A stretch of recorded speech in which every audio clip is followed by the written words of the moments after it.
Habang binabaybay ko ang kalsada mula Gialinio patungong Bulacan, kasabay ng excitement na makarating na agad sa bahay upang makahigop ng mainit na kape, ay hindi ko inakala na sa kalagitnaan pala ng aking biyahe ay ito yung bubungad sa akin.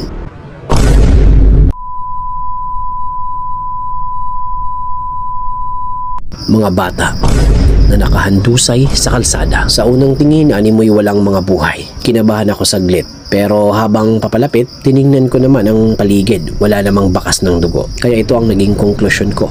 Prank o trip lang? Huminto pa rin ako sa unahan para tingnan ang mga bata. At tama ang aking hinala. Trip lang. Trip na pwedeng mauwi sa totoong trahedya. Paano kung hindi sila mapansin kaagad? Dahil sa liit ng katawan nila sa malayo, animoy kung anong bagay lamang. Trip na pwedeng ikapahamak nila or makapirawisyo ng buhay ng iba.